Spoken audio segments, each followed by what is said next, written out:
Joining me right now is Mr. Tilak Devasher. He is member of the National Security Advisory Board. Mr. Devasher, ceasefire first declared by Donald Trump, subsequently confirmed by the Pakistani and then the Indian side. What is your first reaction, sir? Surprised. I mean, I don't think so anybody was expecting this. There's normally obviously, back channels were very much in play, which very few people knew about it. And the fact that it was announced by the US president, that itself was also surprising. And then, of course, the Indian Foreign Secretary has just confirmed it, I think about 10 minutes ago. But why the ceasefire took place today is something I think we don't know enough details and the reasoning why it happened. But obviously, the U.S. The Secretary of State was in touch. He had spoken to the Pak Army Chief. He spoke to our EAM, and so behind the scenes there were activities that were happening. I think it came about as a result of that. India's position was always that this is not escalatory, that we are only targeting terrorists in Pakistan and we are not at war with the Pakistani state. It was Pakistan that was retaliating and taking it a notch higher. Do you think the Americans put pressure on them to stand down? Because this is not a country that can afford war, A, and B, India was only responding to a terrorist attack. Do you think the Americans built that pressure on the Pakistani side? I think so. I think after this terror attack in Pahalgam, there was worldwide condemnation of the terror attack, and there was a lot of support for India, what India had done, and people knew that India will react.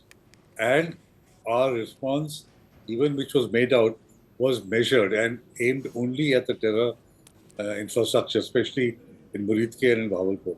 So everybody realized that it is a very specific terror-oriented strikes that India has done. But you're right, the Pakistani escalation, straight from day one, they started targeting civilian areas as well as military targets, to which then India responded. So, the escalation ladder had gone up a couple of rungs, especially after the missile attacks by Pakistan, including one that was targeting Delhi, which was detected and diffused on Sirsa. There was also an attack on the Harmandir Sahib in Amritsar. So it was obvious that Pakistan was escalating. And the fact that they were calling a meeting of the National Command Authority, which looks after their nuclear assets, announced by the Prime Minister. So Pakistan was signaling.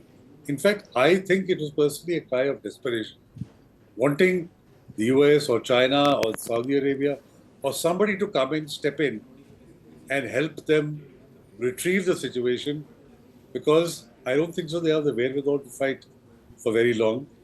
They suffered enough losses, so they must be looking for a bailout.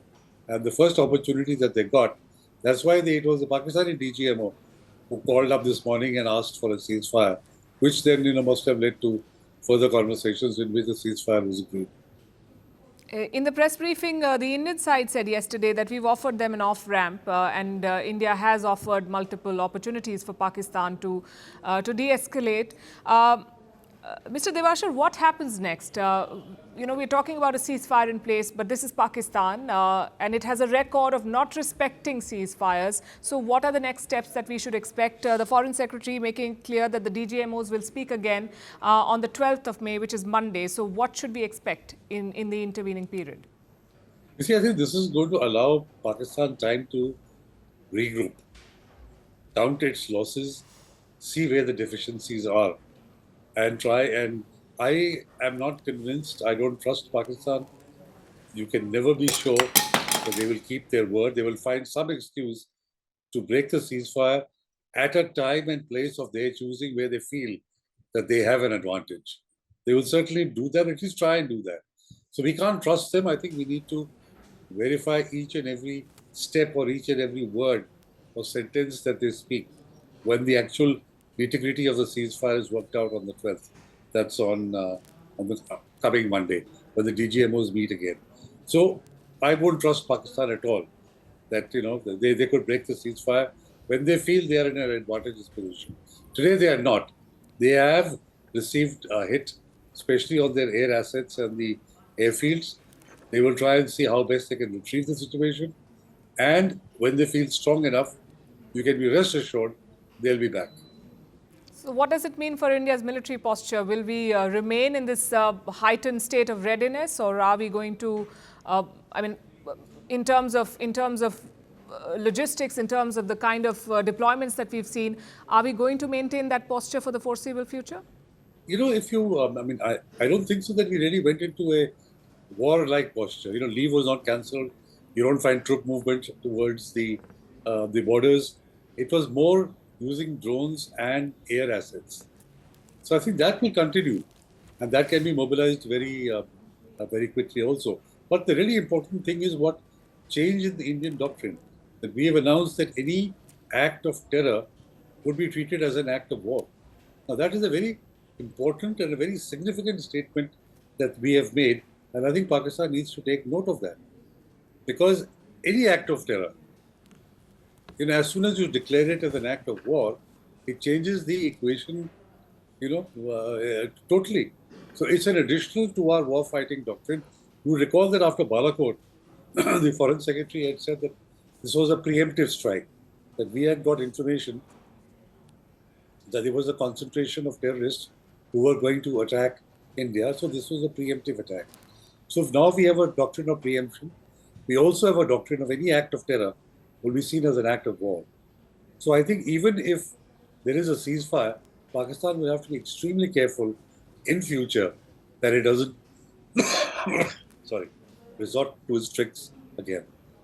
Right. I'll repeat for those who are just joining us. A ceasefire has been declared. The first information, announcement, interestingly, came from the US President Donald Trump on his social media platform, Truth Social, where he took credit, saying that the Americans mediated a full and immediate ceasefire between India and Pakistan. Subsequently, the US Foreign Minister or Secretary of State Marco Rubio said that they had been talking to the top leadership from both sides, between him and Vice President J.D. Vance, and they had multiple consultations over the past 48 hours and were able to achieve a ceasefire. And he also, interestingly, said that both sides have agreed to a ceasefire and to start talks on and I'm quoting, a broad set of issues at a neutral site. That is not something that the Indian side has referred to. We then heard from the Pakistani Foreign Minister Ishaq Dar, who confirmed the decision to cease fire. And then subsequently, the Indian Foreign Secretary Vikram Misri made a brief statement saying that the ceasefire came into effect at 5 p.m. India time, and the DGMOs will talk again on the 12th of May. Mr. Tilak Devasher, we've been looking at India's response to Pakistani provocations over the past decade, 2016, 2019, 2025, and we've seen that the stakes have gone up every time. What is the biggest takeaway for you from how India has responded to the Pahalgam terror attack? I think it's been a very firm response, because we did not only go for the kinetic path. I think General Asim Munir, and Pakistan were probably expecting that India would respond militarily. And like in the case of Uri and Balakot, there would be a skirmish and things would come back to normal. But in the meantime, the people of Pakistan would have united behind the Pakistan army. We started off with the non-kinetic measures, and the key amongst them was to hold the Indus Water Treaty in abeyance. Now that is a huge long-term step that will have very serious consequences for Pakistan's agriculture and Pakistan's food security. So I think for me, the biggest takeaway is that it is a mixture of non-kinetic and kinetic measures that actually will impact Pakistan for the long term. Because, there is no life without water. And if water gets disrupted, and now we're coming into the early Kharif sowing. So if this combined with what the kinetic measures that we have taken is probably the way forward if Pakistan doesn't behave. Right. We can also tell our viewers that Pakistan has opened airspace after the ceasefire announcement with India. It has opened its airspace on just a short while back. This is what the Pakistan Airports Authority has announced, and I'm quoting, Pakistan's airspace has been fully reopened for all types of flights. We've also heard from the Foreign Minister of India, Dr. S. Jaishankar, confirming what we've been telling our audience, that India and Pakistan have today worked out an understanding on the stoppage of firing and military action. India has consistently maintained a firm and uncompromising stance against terrorism in all its forms and manifestations, and it will continue to do so. So this is where things stand at the moment. Confirmation coming from multiple sources now that there is a ceasefire, but that does not mean that the threat from Pakistan is over. We've been here before. We've seen situations like this before, and we've seen the terror infrastructure that continues to be rebuilt and that continues to thrive and be backed by the Pakistani state. In fact, as we told you earlier today, that the IMF has just released another tranche of loan upwards of $2 billion to Pakistan in two parts in a meeting yesterday where India abstained and was very critical of the position of the International Monetary Fund as its money continues to fund the terror factories of Pakistan.